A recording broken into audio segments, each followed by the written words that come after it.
than to receive. All right, let's move straight to our next conversation. Investment in natural resources continues to be a strategic pillar for Nigeria's economic diversification. The Ministry of Solid Minerals Development says it has generated over 8.1 billion naira through exploration and mining licenses in just 1 year, including fees for small-scale mining licenses and quarry leases. Beyond domestic revenue, the ministry's midterm report reveals it also attracted $146 million in foreign investment in the second quarter alone, approximately 230 billion naira. The federal government has now set its sights on scaling up the sector's total investment value to $2 billion by the year 2027, a bold target aimed at deepening private sector involvement and reviving Nigeria's underutilized mineral wealth. Okay, the Ministry of Solid Minerals Development, if you remember, in the first quarter of this year, it generated $6.1 billion in mining fees, and yet again recording $8.1 billion. I mean, the minister must be doing, Minister Dele, must be doing something differently. I mean, to boost the revenue in the sector, isn't it? Exactly. You know, the thing is, we shouldn't be depending on oil all the time. Absolutely. We have the to start thinking sector. about the non-oil sector, including agriculture. There was a time agriculture was our mainstay, you know, until when we now discovered oil in Olubiri, and we just discarded you know, agriculture. Now we are the one trying to find how agriculture will be able to even make us survive. Well, it's good a thing that the minister, you know, is taking it, because I remember when they even made him minister for solid mineral, people were saying, how can a journalist be exactly? But if you know the kind of work and the strategy he's using in this sector, you'll be amazed. You know, I remember last year when we were in America, they made him the chair of the African Mineral, Resources Forum Group. And in my head, I was like, one of the things he said was that it is high time Africa started thinking about having a fair price for themselves and also ensuring local value for our mineral resources. You know, let's start with Africa before we begin to think about the outside world. And because that, by the time we say, because even in Nigeria, we know that we have not gotten to that point yet. In Nigeria alone, what we are exploring is far, far less than the likes of Côte d'Ivoire, South Africa, and I think even Sierra Leone. You know, so what it's trying to do is to see how it can boost, you know, this sector, make the sector as viable as oil, make the sector as viable as oil, and is also following the 7-point agenda of the president. Okay. And I feel that that is part of the agenda that he actually said and told the president, this is my KPI. Okay, exactly. You understand? And he's doing it gradually.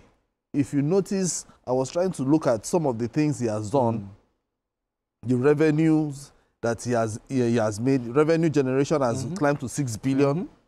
From it was 6 billion before in 2023. Now we are talking about 38 billion by when 2024 ended. And then he has also licensed some, you know, giving about 396 licenses issued to entrepreneurs. So if you look at it, and then the jobs that have been created, about 8,000 jobs. Now, when we are talking about jobs, we are not just talking about people, just ordinary miners. Everybody, 8,000. So it means that they can still climb. Okay. So it's a sector that I believe that if well harnessed, which he's doing now, in fact, I was so happy that he actually created what they call a miner's guard. Those that will be securing the mines. Yes. In collaboration with the Ministry of the Interior. Mining marshals. The mining marshals. In collaboration with the Ministry of Interior. So that is the kind of collaboration we need. Because the major thing we need is to see how we can begin to think about other sectors. Nigeria has a lot of mineral resources. Absolutely. Lithium alone can earn us billions and billions of dollars. They said in Zamfara, you don't even have to dig No, too far. much. No, not too far. All right, Charles Sidel, I mean, we've had different ministers, you know, head this ministry, and we've not seen this kind of thing before. I mean, the minister, like, he must be doing something differently, isn't it? Yes, it's quite remarkable. I want to build my own perspective from where Asuko left off earlier, where he talked about, you know, I actually also failed to see the nexus between appointing a journalist to superintend over the affairs of mining, because I really didn't think that Alake had the requisite experience.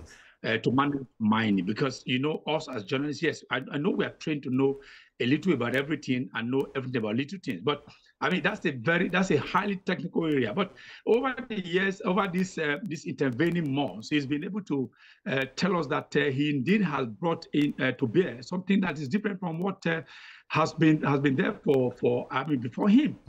But I think it's a reflection of the fact that when he was given that position, he was allowed a free hand to work. So he's been able to talk to people, maybe talk to expert and all that on how to do it, instead of being teleguided, instead of just giving somebody an appointment and then also just go there and just be there and then fill the gap. But Alake is not filling the gap. Alake seems to be doing what is necessary and then to bring all these things to a height that all of us look at. Even on the radio this morning, we also discussed an issue that has to do with the arrest of two Chinese nationals who are also engaged in illegal mining. Illegal mining is everywhere, whether you go from, whether it's Osun State, gold, whether it's Zamfara State, gold and all that. But I think the eagle eyes of that ministry is going to be helping us to plug all these loopholes. We can now, Charles, higher than even, yes. Charles, I mean, the minister, Dele Alake, you know, when he assumed office, he talked about sanitizing the sector. Okay, Asuko talked about the mining marshals. Is it safe to say that all of these reforms are now yielding results? Well, yeah, I think there's every right to believe, or there's every cause to believe that they're not using result, but it's also work in progress. I mean, we're not there yet. But what I think what they should do is just to benchmark, because I like it may not be there forever. But if it's out, does it mean that institution will just collapse? Because you have an individual that is doing well. With the individual, leave something for the next person who is going to be occupying that place to continue from there. Because, you know, it was Clinton who said that Africa is always good at building powerful individuals and weak institutions. But what I'm going to be appealing to Alake is Alake to please help us build that institution so that it will outlive him. Whoever is coming there, we have a benchmark, we have whatever to work with. I mean, you just come there, it's like a plug and play. Even also the brand that I have to also manage, we're also working on issue of local content beyond oil. And it's all of us, we also have to be there, because if you look at what we are earning from non-oil, it's a far cry from what we ought to earn. So Alake, I mean, handshake, he can receive my handshake. I don't know whether my handshake is presidential or not, but he can receive my handshake because he's doing a lot. And I wish that as the months move on to years, at the expiration of first year of the president, then we will know indeed that even the non-oil sector, the mining order, will also be ranking, will also be at par with the oil sector, and then of course we can go to church for Thanksgiving. Exactly, we can go to church for Thanksgiving. I mean, blocking the leakages, illegal miners, foreign nationals doing this, Chinese here and there. You know, some even will even hire Nigerians to chase away people. Exactly. You know, causing all sort of insecurity up north. But can we say that the minister, you know, and he's also his associates and all, they've been able to block these leakages in that sector to a reasonable level? Yeah. Is it safe to say that? Well, yeah, we can say that, you know, is work in progress, because this is a sector that was abandoned completely. You know, I know that from part of some of the things that I read, you know, and he has been about we had about 750 abandoned mining sites, which he validated, you know. And it means that we might have more. So these are illegal mining site that maybe we just left there, somebody will just go and say, oh, there's one mineral resources there. Oh yeah, let's mine. And eventually, at the end of the day, what he would just do is just for him to just see how he can, you know, find a way around it. But he has been able to, you know, find solutions in that sector. Okay. And in that sector, we know that we can get more money from it. Absolutely. We know we can get more money. Now, let's look at illegal mining, in Nigeria, because to solve that problem, there's still a long way to go. What else can we do to solve it? Is it stiffer penalties? Or perhaps state police? Or what do you think? We already have mining marshals. Charles Sidel, you have the floor. Okay, well, there is a big problem in that area. So it's not as easy as you see it, because when you say it's illegal, who are these people who are driving this illegality? Most of them, I understand. We've read report before that even those of them who can't mention their name, we can't name and shame them. Most of them are very powerful, retired military generals who, of course, are supervising this illegality. The question is, we have the marshal. Yes, the marshal are the everyday people who have been given uniform, but they don't have the power to do certain things. Now, there are people who are officers who are doing a lot of things that people defer to them. So the only thing I think, or not the only thing actually, one of the things I think should be done is to have the political will to be able to tell people off, to say they are not bigger than the state. Now, no private individual or a group of people can be bigger than the state. So those people, no matter how highly placed they are, then the government has to come after them and also stand, before them, and if possible to even see how they can to route them and then get them out of the system. If possible, to even get them arrested if it's possible, and then to serve as a deterrent to other people, the minnows who are also want to do it. But because those who are there now, as I understand, based on report and all that, they are very powerful, that it requires government political will to be able to stand them face to face and to say, okay, that to tell them off and then to call their bluff and say, and see how they can get them out of the system. But the way it is now, the minor marshal, whatever nomenclature, can't do it, because these are people who are just given informed. They have no power to do anything at all. All right, Asuko, before we go on this break, he talked about the political will.